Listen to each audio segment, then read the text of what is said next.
Tycho Brahe was an extraordinary and unusual astronomer in the history.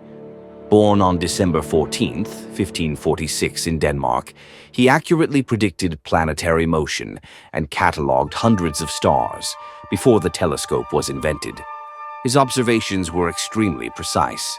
Tycho's life was so strange, even the stars must have thought, "This guy is a real badass." Tycho was born into a noble family, but things got a little out of hand when he was 14 years old. His father had passed away, and that's when his uncle decided to kidnap Tycho. "Don't worry," his uncle probably said. "I'm just taking him for a little while to manage some stuff, like his inheritance." Well, I suppose you can keep him, I guess. In reality, Tycho's mother didn't actively intervene or protest the kidnapping. So off Tycho went, as his uncle had grand plans of making him the heir to the family fortune.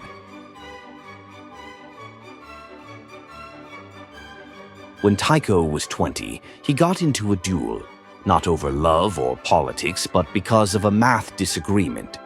He and another student, Manderup Parsberg, argued over a calculation, and it quickly escalated into a fight. "Your math is wrong, Tycho." "No, your math is wrong. I'll prove it to you with a sword."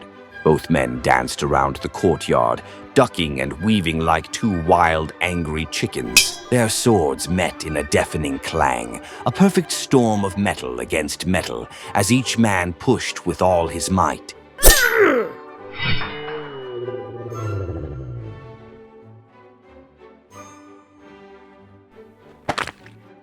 And that's how he ends up with a sword in the face. Tycho took a solid hit to the nose, and by hit, we mean it was practically chopped off. And that was how Tycho Brahe lost a chunk of his nose and made the decision that would define his look for the rest of his life. Well, I guess I'll need a replacement nose now. Something stylish, maybe bronze or gold. And so he wore a prosthetic nose made of metal. Gold, silver, or brass. Some accounts say he had a collection of noses. Imagine him at a fancy event. Should I go with the gold one tonight or the silver for this dinner? And for extra fun, some say the noses didn't stay put and occasionally fell off, like the most awkward party trick ever. Oh, and here's a plot twist. After the duel, Tycho and Manderup ended up becoming friends.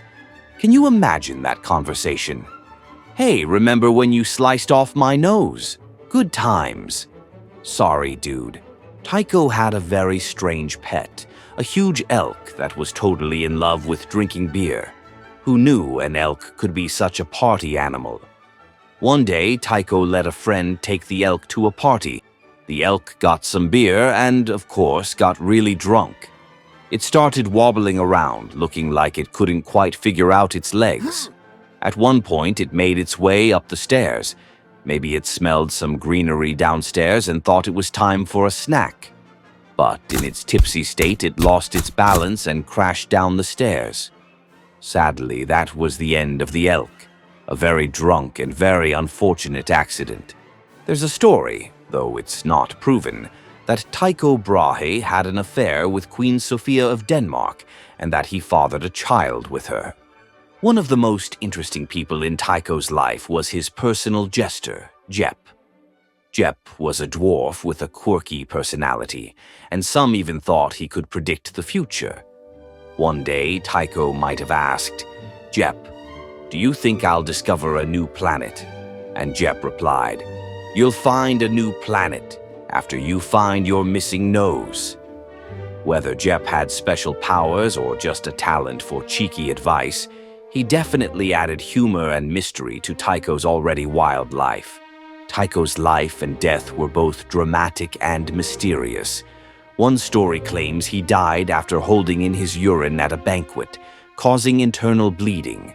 However, historians debate this, with some speculating he was poisoned by mercury, which he used in his experiments. In 2010, Tycho's body was exhumed and examined by a group of scientists. They found that Tycho's metal prosthetic nose was missing.